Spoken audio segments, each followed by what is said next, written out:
Madame, Monsieur, bonsoir. Ici Henri Ngaka. Ne ratez surtout pas nos prochaines émissions présentées à ICI Télévision depuis Montréal. Ça va causer.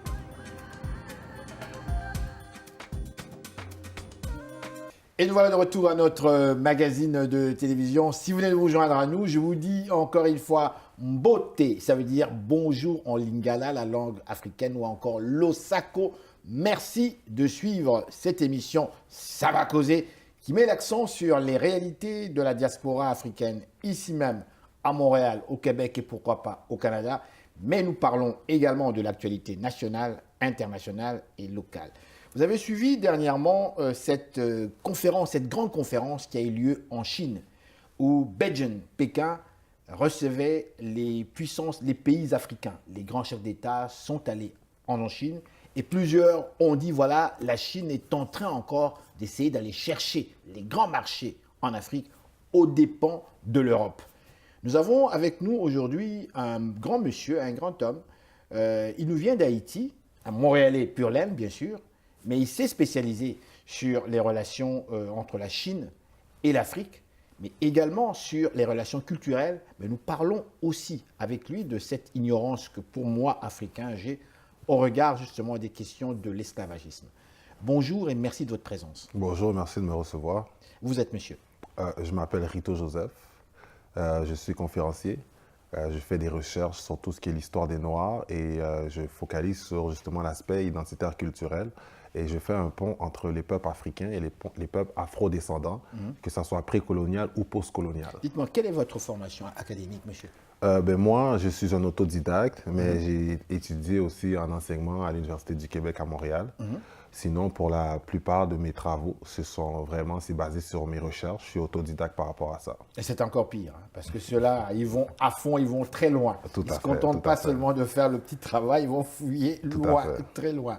Les relations Chine-Afrique, pourquoi cet intérêt en fait sur ces relations? Parce qu'en ce moment, on est à une époque où justement, on parle beaucoup d'entrepreneuriat, on parle beaucoup de se prendre en main. Or, on ne met pas beaucoup d'accent sur où va notre économie ou qui contrôle notre économie. Et souvent, lorsque je regarde à travers l'histoire, il y a toujours quelqu'un qui vient comme une tutelle, qui vient nous donner une tutelle, qui vient donner un coup de main pour justement profiter, je ne veux pas utiliser ce terme-là, mais pour profiter de ce qu'on a déjà en termes d'économie. Justement, je veux bien comprendre, j'aime bien être situé. Lorsque vous dites le « on », parce que pour moi, le « on », il est indéfini. Tout à fait. Alors, le « on », qui est-il au juste, ce « on » ? Le « on », c'est les Africains, les Afro-descendants. C'est-à-dire qu'en ce moment, il y a un éveil qui se fait dans la communauté noire en général. Et on remarque que, lorsque je dis « on », je parle encore des Africains, des peuples afro-descendants, on remarque que si on ne se prend pas en main, personne ne va le faire à notre place. Or, avec la Chine, c'est une relation que je pourrais désigner d'amicale, mais qui est donnant-donnante, où on reçoit moins que qu'on donne. Donc, c'est comme ça que je le vois avec la Chine, quoi. Donc, on est perdant, quoi, c'est ça? On reçoit moins que ce que l'on donne. J'aimerais pas dire qu'on est perdant, mais on n'a pas l'air gagnant dans la situation. Vous êtes devenu un expert sur cette question. Vous faites de nombreuses conférences, et d'ailleurs une autre conférence bientôt ici à Montréal. Tout à fait. Pourquoi? Parce que, étant jeune, moi je suis né, j'ai grandi à Montréal, j'ai remarqué qu'il y avait une lacune en ce qui a trait à l'histoire des Noirs. Quoi qu'il y a une riche histoire des Noirs à Montréal, on n'apprend pas ça à l'école. Et j'ai remarqué aussi que, justement, à force de ne pas connaître notre histoire, on est toujours porté à aller chercher ce qu'on a en nous-mêmes ailleurs. Donc, ça m'a porté à faire des recherches sur moi-même, sur mon pays d'origine, sur mes racines, sur mes ancêtres. Et qu'est-ce que ça vous a donné? En fait, ça m'a donné comme quoi que, bon, maintenant, on sait qu'en Haïti, exemple, moi, je suis d'origine haïtienne, donc on sait qu'en Haïti, il y a beaucoup de descendants de Yoruba, il y a beaucoup de descendants Congo, il y a beaucoup de descendants Mandingues.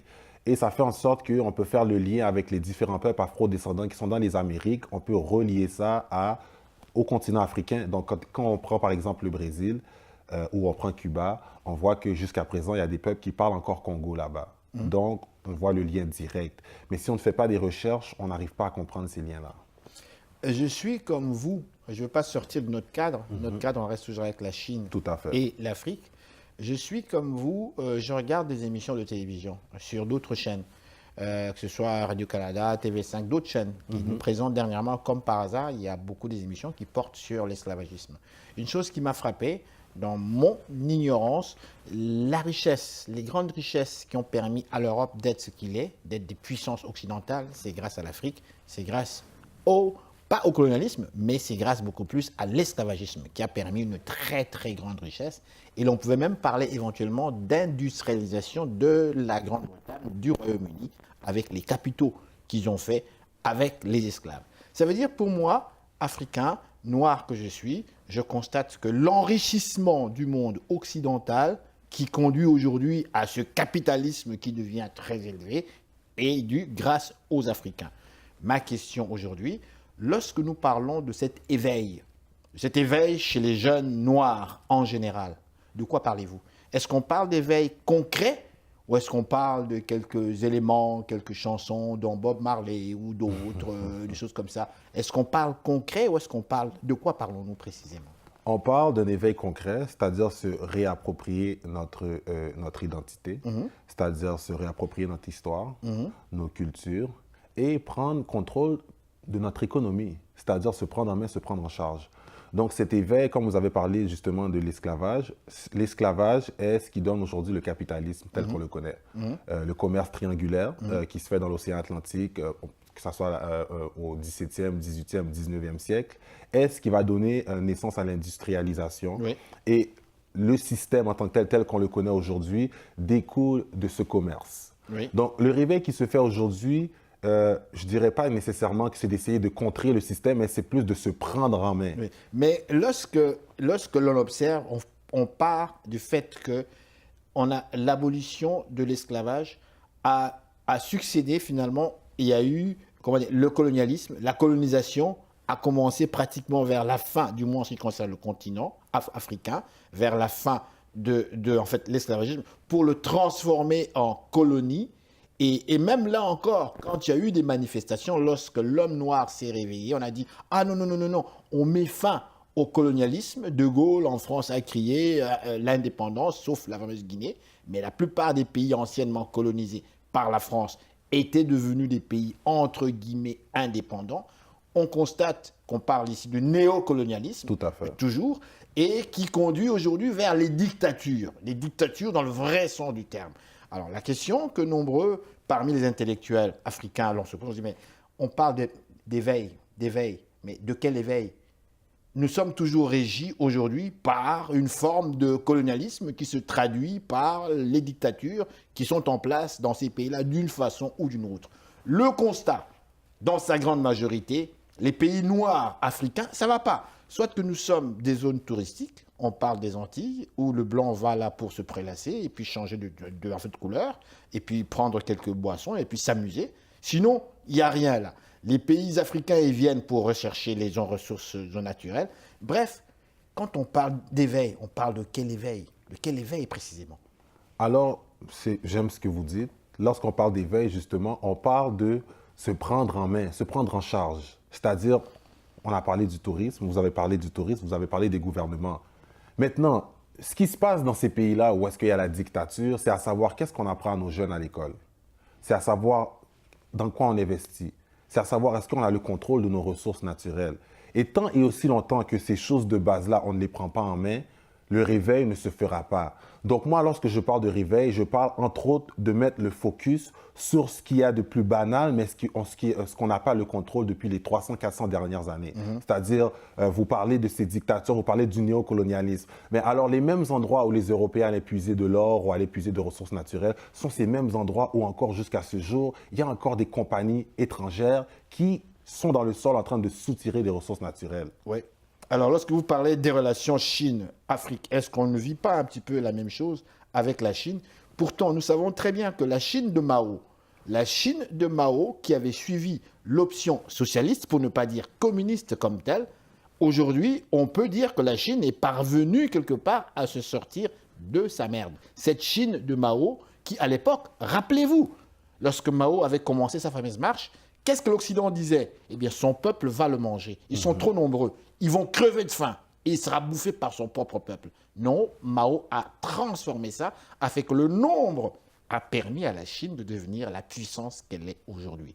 Ma question, avec l'Afrique, est-ce que l'Afrique n'est pas finie? L'Afrique ne va pas se faire avaler par une puissance qui a des milliards de personnes et qui maîtrise totalement les technologies occidentales?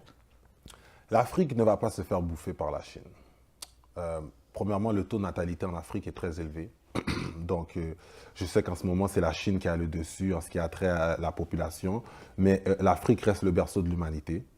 Et l'Afrique reste l'endroit où, peu importe qu'est-ce qu'on dit, les gens viennent en Afrique pour se ressourcer, mais ce n'est pas le contraire. L'Afrique ne se fera pas bouffer parce que l'Afrique est en train de prendre conscience que l'Afrique a besoin d'elle-même. Avec la Chine, ce qui arrive, c'est que Mao Zedong, lorsqu'il était rentré au pouvoir, il a cherché à avoir des relations diplomatiques avec la Chine à cause du courant révolutionnaire. Okay? Avec le courant révolutionnaire, il y a eu, en 1958, il y a eu la conférence de Bandung, où il y avait la Chine qui convoquait un peu les autres pays comme l'Inde et les autres pays... Les non-alignés. Les non-alignés, voilà, l'exact terme, exactement, les non-alignés. Donc, depuis la relation des non-alignés, on voit un peu qu'il y a une espèce de coopérative qui se fait entre la Chine et l'Afrique. Le seul problème, c'est que lorsqu'on remplace néocolonialisme avec coopérative, on veut chercher à savoir, on veut chercher à démystifier qu'est-ce que ça comprend. Donc moi, dans ma conférence, ce que je vais parler vraiment, je vais renvoyer la balle aux gens. Est-ce que la relation avec la Chine, après toutes ces années, est une forme de coopérative? Est-ce que c'est de la coopération? Est-ce que c'est du néocolonialisme? Ce qu'on remarque avec la Chine en ce moment en Afrique, c'est que la Chine investit beaucoup. Et c'est le gouvernement chinois, justement, qui envoie des investisseurs en Chine, qui envoie en Afrique, qui envoie des travailleurs en Afrique pour, justement, donner ce qu'on appelle un coup de main. Le seul problème, c'est qu'il y a des nations africaines, parmi ces nations qui reçoivent un coup de main, qui finissent un peu par être endettées parce que le coup de main, parfois, dépasse le PIB du pays. Je vais donner un exemple. Allez-y. Lorsqu'on regarde, je vais donner un exemple, le Sénégal. On voit que le Sénégal et la Chine ont des très bonnes relations en ce moment. Okay? On voit que, regardez, on voit que la Chine va investir en ce qui a trait à tout ce qui... Ils font des routes ferroviaires, l'infrastructure. Une nouvelle ville, quasiment. Une nouvelle ville, infrastructure. Oui. Le seul problème, c'est que lorsque le pays est endetté et le pays ne peut pas remettre en argent, ça remet en ressources naturelles. Oui.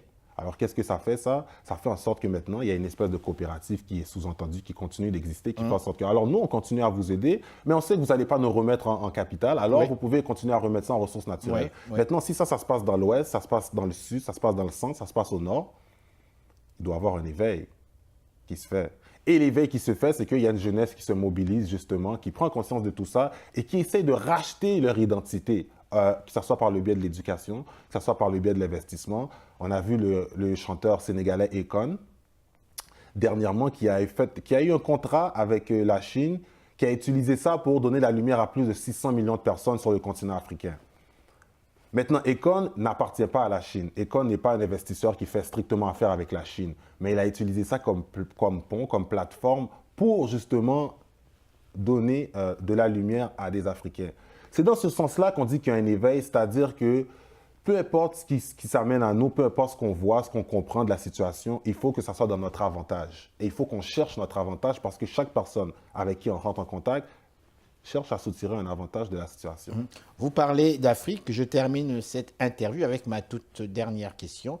La Chine est en Haïti également, actuellement. Tout à fait. La Chine construit également Haïti. Votre commentaire là-dessus? En ce moment aussi, dans les Antilles, la Chine est en Haïti, la Chine est en Jamaïque, la Chine est dans les Barbades, la Chine est en Guyane. Donc en ce moment, comme je vous ai dit, donc, le phénomène Chine-Afrique n'est pas strictement pour les Africains, elle est aussi avec les Afro-descendants.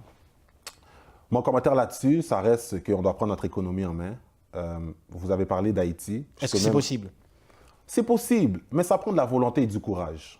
Et ça prend de la volonté et du courage, pas juste des simples personnes comme vous et moi, mais vraiment aussi du gouvernement. On peut même regarder à une échelle plus locale.